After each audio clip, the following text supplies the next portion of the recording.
Excuse me. Excuse me. Hi guys, I'm Amy. Welcome back to my channel. Today I have a reading wrap up for all of you, and this will be the last video in which I will have wrapped up all of the books that I had not chatted about in the last 6 months or so while I was taking my unintentional hiatus and getting my life together. So this last bunch of books is just kind of the random mishmash of things that didn't fit into other categories that I had made to talk about these books. So if you're interested, I have 5 books to chat with you guys about, and go ahead and keep on watching.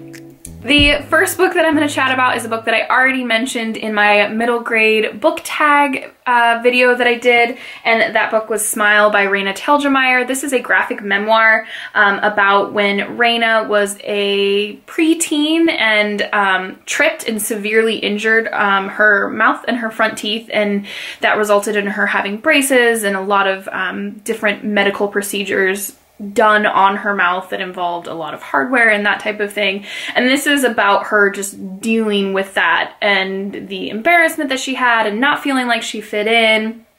I really like her drawing style. And anytime you see pages like this, she is referring to things that happened in the past. She's also the author of Sisters, which was her first book, and I think she has another book coming out. And I really, really enjoy them. I think kids would enjoy them as well. Great lessons about just like learning to be happy with who you are and all of that kind of thing. Just good messages in general, and I would recommend it. Without a doubt, the most random book of the bunch. I picked this up, I don't know, I wasn't having a very good day and just kind of read it out of nowhere, and that is the little book of Sloth Philosophy, How to Live Your Best Sloth Life by Jennifer McCartney. My mother had purchased this book for me because I kind of have a thing for sloths, sort of. And this book is just all about slowing down and taking time for yourself, and that you don't need to be up at 6 a.m., that sleep can be important, and, you know, that it's just okay to not be productive sometimes. It's a really, really sweet, very quick, fun little illustrations type of book, obviously nonfiction. The little tagline on the back kind of sums it up perfectly, I would say. Long-limbed, a little bit shaggy, and a lot wide-eyed, these completely adorable and infinitely chilled little creatures have much to teach us. So relax, unwind, and soak up the wisdom of the sloth with the slowest page turner you'll ever read. And it was very sweet, and I really enjoyed it, and it was a nice little pick-me-up and had some good advice as well. A book that was all over booktube last summer, all over, was My Sister the Serial Killer by Ikon Braithwaite, sorry. And I have to say, I don't think I loved this book as much as a lot of people loved it. I do love the physical size of it and how cute and little it is. And I just think in general it's just not my kind of book, because the discussion of beauty and your relationships with people and how people perceive you based on how you look and all of those things, it was interesting. I didn't tell you what this book was about, but I'm just going to go on the assumption that you know. Because also the title is pretty self-explanatory, but in general I was just kind of underwhelmed by this book. Her writing was fine, the story was fine. I just kind of found myself more annoyed than anything with some of the characters, and it just wasn't for me. And like I said, I think I'm in the minority on this because people like loved this book and found it really interesting, and I read it, I think maybe even in one sitting, because it's not very long and the size of it makes it very quick to read, but it just wasn't for me, I guess. I think that's the moral of the story here. But that being said, like I already mentioned, most people really, really enjoy this book, so don't take my word for it on this one, maybe.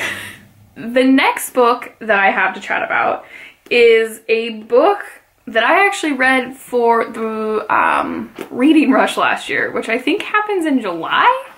And that was The Bees by Lillian Paul. And this is like a science fiction story in which our main character is a bee, Flora 717, and she's a sanitation worker. So she's kind of like the bottom of the barrel in regards to like what I would refer to as like a caste system within the hive, but they quickly figure out that even though she's a sanitation worker and she's not pretty and she's not anything special in regards to some of the other tasks that bees have, that Flora 717 has the ability to basically create the nectar that feeds the larva, which shouldn't be happening. And it kind of goes from there, in which Flora 717 starts asking questions that maybe certain other bees don't want her to be asking, about how the hive works and what is and isn't okay, and the control of the bees and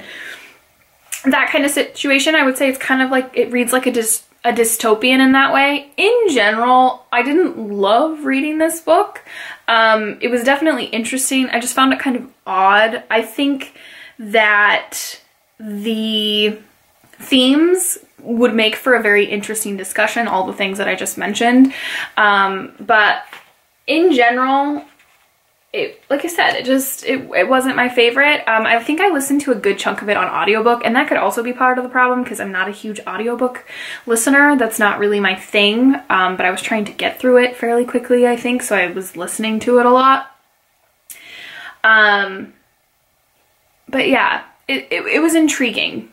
Maybe we'll leave it at that. It was intriguing.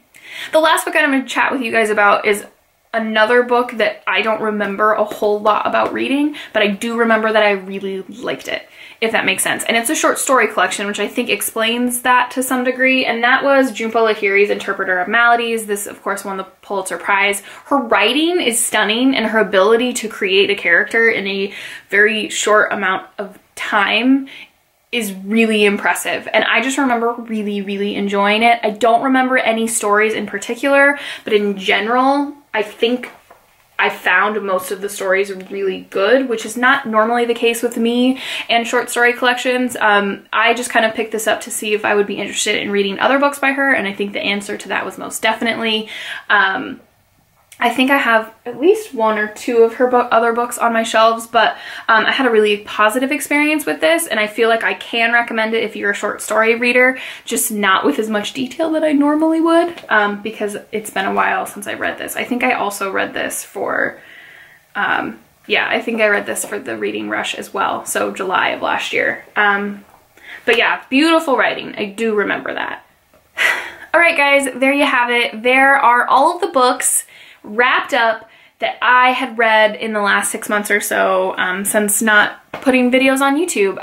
Again, apologies for them not being the most comprehensive, cohesive reviews that you've seen from me, but the passage of time does that to a person, especially when you read a decent amount. Or maybe that's just me, I don't know. But if you guys liked this video, please like it, and if you loved it, please subscribe, and we will see you in my next video. Happy reading!